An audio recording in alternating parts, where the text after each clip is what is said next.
दिनै गोथार बाथौ सान आरो दिनैनि साना बाथौ सिबियारि आरो बर' फिसाफोरनि थाखाय मोनसे ओंथि गोनां आरो गोसोआव लानो गोनां मोनसे सान।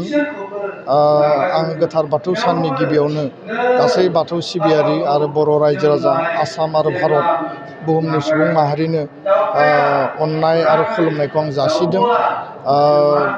दिनैनि सानखौ आसाम सरकारा गोथार बाथौ सान हिसाबै सिनायथि होदों, गनायथि होदों आरो बिनि गेजेरजों बाथौ सिबियारिफोरा बोसोराव मोनबा गेदेर फोरबो फालियोब्लाबो माग दाननि नैथि मंगलबारखौ गोथार बाथौ सान हिसाबै फालिबोदों आरो दिनैनि बे गोथार बाथौ सान खुंफुंनायनि गेजेरजों सुबुं माहारिनि गेजेराव बा बर'फोरनि गेजेराव जेब्लाबो खौसेथि आरो गोजोना फैयो।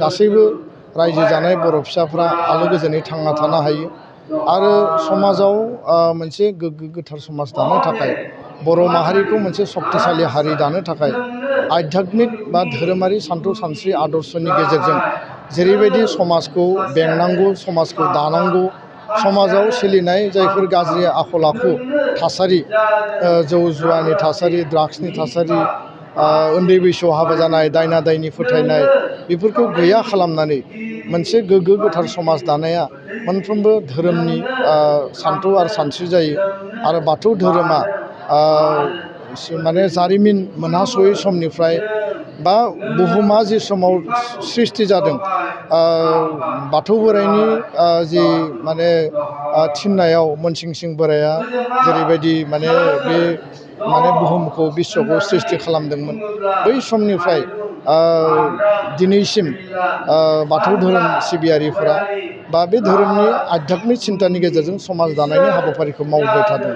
दा बेखायनो आङो मिजिंथियो जे बर'आ गुबुन गुबुन धोरोमाव दङ, सम आरो थासारिजों जोङो बेबायदि थासारियाव दिनै मोनफैदों।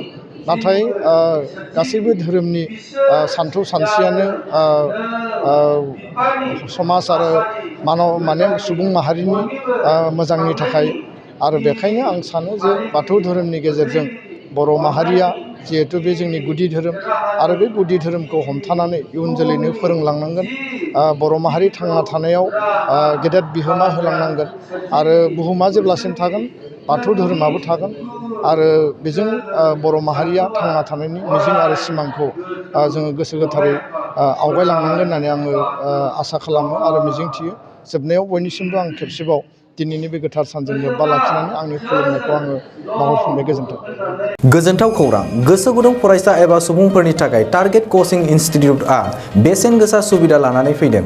जायफोर बिथांमोना banking, railway, SSC, insurance, defence, Assam police बायदि आनजादनि थाखाय साखाफारा जानो मोजां खाबु मोनाखै, बैसोर बायदि फरायसा एबा सुबुंफोरनि थाखाय मोनसे मोजां खाबु सफैदों। बरपेटा रड विशाल मेगा मार्टनि साखाथियाव थानाय आमतलाव बे टारगेट कचिं इनस्टिट्यूटखौ खुलिनाय जादों। आथिखालनि साख्रि मोनै आरो बेकार जेंनाखौ नोजोर होनानै बे टारगेट कचिं इनस्टिट्यूटआ सोलोंसाफोरखौ गोबां गियान होनो थाखाय राहा लादों। बे टारगेट कचिं इनस्टिट्यूटआव सोलोंथाइ होनो लानाय आयदाफोरा जाबाय banking, railway, SSC, insurance, defence आरो आसाम पुलिस। जायफोर सोलोंनो गोसो गुदुं बिथांमोना टारगेट कचिं इनस्टिट्यूटआव मुं थिसननो एबा गोबां मिथिनो थाखाय 8134097059 एबा 8638961177 जानबुं नाम्बाराव जगाजग खालामनो हागोन।